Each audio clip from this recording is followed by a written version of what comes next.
भारत आता एका मोठ्या बदलाच्या उंबरठ्यावर उभा आहे. एक असा बदल जो आपल्या रस्त्यांवर, आपल्या व्यवसायांमध्ये आणि आपल्या भविष्यात नवी दिशा ठरवणार आहे. EV is the future. Okay?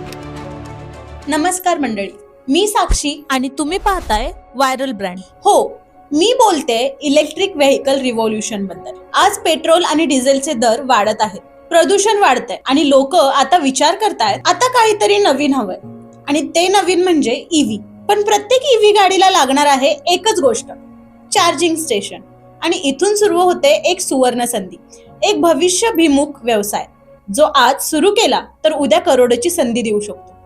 तर यामध्ये गुंतवणूक आणि सेटअप, कंपनी, सबसिडी, लोन आणि कमाईपर्यंत सगळं एकदम सोप्या भाषेत. आज भारतात इलेक्ट्रिक व्हेकल्स झपाट्याने वाढत आहेत. टाटा, महिंद्रा, MG, होंडाय आणि अगदी टेस्ला सारख्या कंपन्या ईव्ही मार्केटमध्ये उतरल्या आहेत.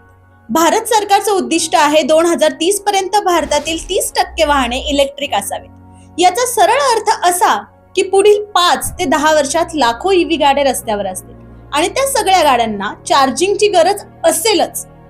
म्हणजेच ईव्ही चार्जिंग स्टेशन म्हणजे भविष्यातली पेट्रोल पंपच. आणि जो आज हा व्यवसाय सुरू करेल तोच उद्या चार्जिंगचा राजा ठरेल. हा व्यवसाय 2 प्रकारात करता येतो. पहिला प्रकार म्हणजे प्रायव्हेट चार्जिंग स्टेशन आणि दुसरा प्रकार म्हणजे public commercial station. Private station म्हणजे तुम्ही तुमच्या जागेत हॉटेल, हॉस्पिटल, मॉल, सोसायटी किंवा ऑफिस पार्किंग मध्ये लावलेला चार्जर. यासाठी साधारण 1.5 लाख ते 10 लाखांपर्यंत गुंतवणूक लागते. पब्लिक स्टेशन म्हणजेच जिथे कोणीही येऊन चार्ज करू शकतो. यासाठी 10 लाख ते 25 लाखांपर्यंत खर्च होतो. मुख्य खर्च कुठे जातो? चार्जिंग मशीन, इन्स्टॉलेशन, वीज कनेक्शन, ऍप कनेक्टिव्हिटी आणि ब्रँडिंग. पण लक्षात ठेवा, ही गुंतवणूक एकदाच आहे.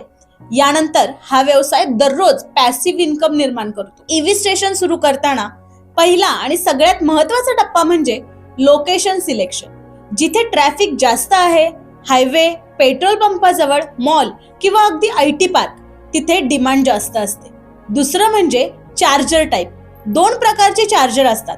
पहिलं म्हणजे AC स्लो चार्जर 3.3 किलोवॅट ते 22 किलोवॅट, 4 ते 6 तास लागतात. DC fast charger 30K kilowatt ते 60 किलोवॅट, 45 मिनिटात फुल चार्ज होतं. तिसरं म्हणजे इलेक्ट्रिक लोड रिक्वायरमेंट.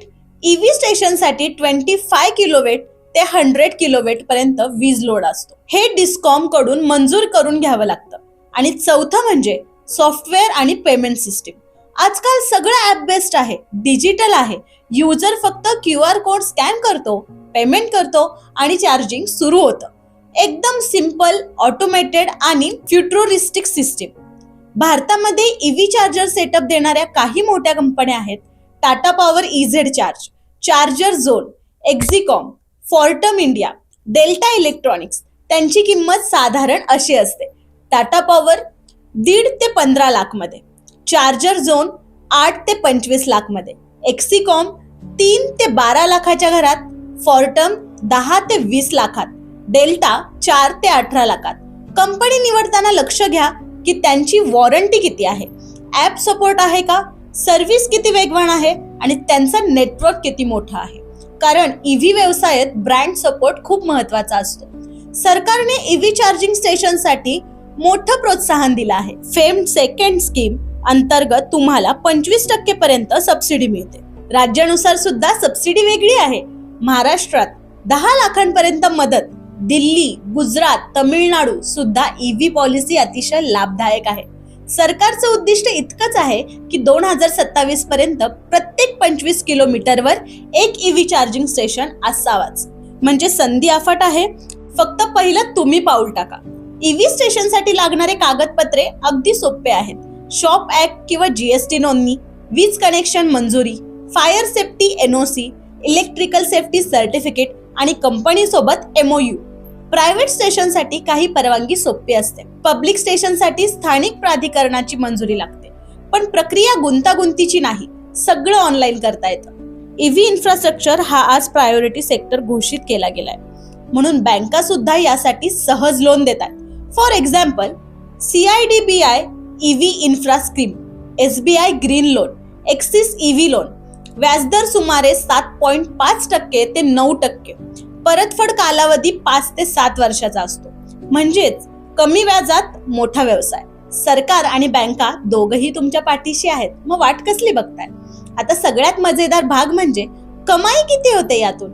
एक चार्जिंग स्टेशन मध्ये जर दररोज 10 गाड्या चार्ज केल्या आणि प्रत्येकावर सरासरी 150 रुपये मिळाले तर महिन्याला बघा ना 45,000 ते 80,000 पर्यंत पॅसिव्ह इन्कम शक्य आहे. ROI साधारण 2 ते 3 वर्षात मिळतो आणि एकदा सेटअप झालं की मेंटेनन्स फारच कमी असतो. हा एक असा व्यवसाय आहे जो भविष्यात सतत वाढणारा आहे. म्हणजे एकदम top class. Green energy, clean income आणि मॉडर्न लाईफस्टाईल. तर मित्रांनो, EV चार्जिंग स्टेशन हा आजचा आणि उद्याचा दोन्ही काळातला व्यवसाय आहे. जो आज सुरू करेल तोच उद्या EV रिव्होल्यूशनचा नेता ठरेल. तुम्हालाही हा व्यवसाय सुरू करायचा असेल तर खाली कमेंट मध्ये EV लिहा.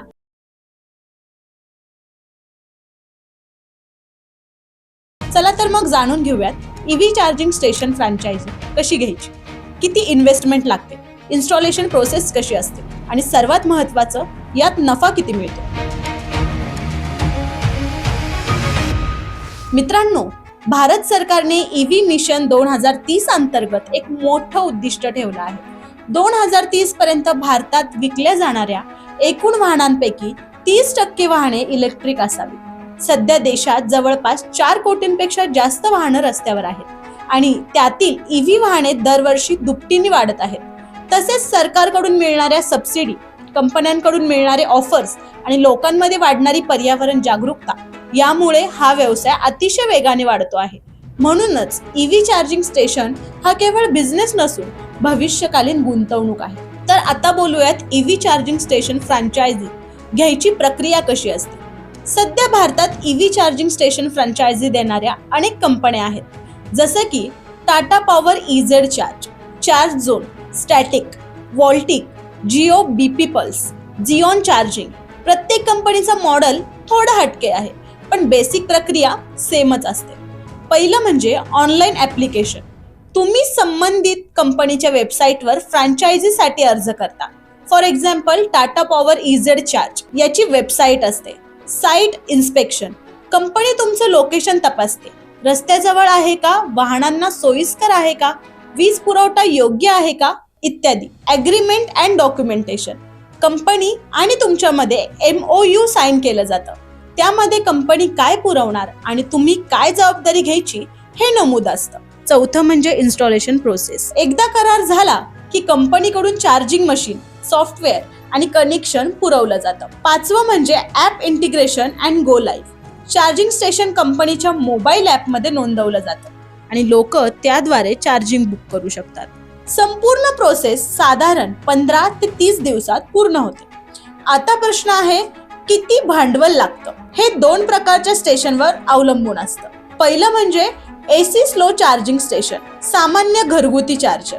याची कॉस्ट आहे 1.5 ते 2 लाखापर्यंत. Suitable for 2 wheeler and 3 wheelers. Second, DC fast charging station. याची कॉस्ट असते 7 ते 25 लाख पर्यंत. Suitable for cars, buses, commercial vehicles. यात कंपनी काही वेळा 50% कॉस्ट स्वतः घेते आणि काही वेळा संपूर्ण कॉस्ट फ्रँचायझी पार्टनरला घ्यावी लागते. Government subsidy. FAME 2 म्हणजे आणि राज्य सरकारच्या EV पॉलिसीनुसार काही कंपन्या 20% ते 30% पर्यंत सबसिडी देतात. म्हणजेच सुरुवात 2 ते 5 लाखांमध्ये करता येऊ शकते. आता आपण प्रत्यक्ष पाहूया EV चार्जिंग स्टेशन इन्स्टॉलेशनची प्रोसेस कशी असते. पहिली म्हणजे साईट प्रिपरेशन. ज्या ठिकाणी स्टेशन लावायचं आहे तिथे कॉन्क्रीट बेस तयार केला जातो. जवळपास 100 स्क्वेअर फीट जागा लागते. दुसरं म्हणजे electrical connection. 3 phase power supply असणं आवश्यक आहे. MSEB कडून स्वतंत्र मीटर आणि कनेक्शन घेतलं जातं. तिसरं म्हणजे चार्जर इन्स्टॉलेशन. कंपनीचे टेक्निशियन चार्जिंग मशीन बसवतात, वायफाय किंवा सिम बेस्ड कनेक्टिव्हिटी जोडतात. स्टेशनच्या कंपनीच्या ॲपशी कनेक्ट केलं जातं. त्यामुळे वापरकर्ते QR स्कॅन करून चार्ज करू शकतात. शेवटी सर्व तपासणी करून स्टेशन लाईव्ह केलं जातं. पूर्ण इन्स्टॉलेशन साधारण 7 ते 10 दिवसात होतं. आता सर्वात महत्त्वाचं म्हणजे नफा किती मिळतो. समजा तुमचं स्टेशन दररोज 10 गाड्या चार्ज करते, प्रत्येकी 200 चार्जिंग फी घेतली तर 200 गुणिले 10 इज इक्वल टू 2000 दररोज, म्हणजेच महिन्याला 60,000चा प्रॉफिट. वीज खर्च, मेंटेनन्स वगळून तुम्हाला 30 ते 40% नेट प्रॉफिट मिळतो. सर्वात चांगली गोष्ट म्हणजे हा पॅसिव्ह इन्कम बिझनेस आहे. एकदा सेटअप झाला की तुम्हाला रोज हाताने काहीच करायचं नाही. तर मित्रांनो, आपण पाहिलं की ईव्ही चार्जिंग स्टेशन फ्रँचायझी घेणं किती सोपं आहे आणि त्यात किती मोठं भविष्य दडलेलं आहे. आज तुम्ही जर योग्य वेळी योग्य निर्णय घेतला तर पुढच्या काही वर्षात तुमचं स्टेशन शहरातील प्रमुख लोकेशनवर ओळखलं जाईल. जर तुम्हाला या विषयावर अधिक माहिती हवी असेल तर कमेंटमध्ये नक्की कळवा. ईव्ही स्टेशनसाठी कोणती कंपनी तुमच्या भागात चांगली असेल हे जाणून घेण्यासाठी पुढील व्हिडिओ पहा. आणि हो, please viral brand channel subscribe करा.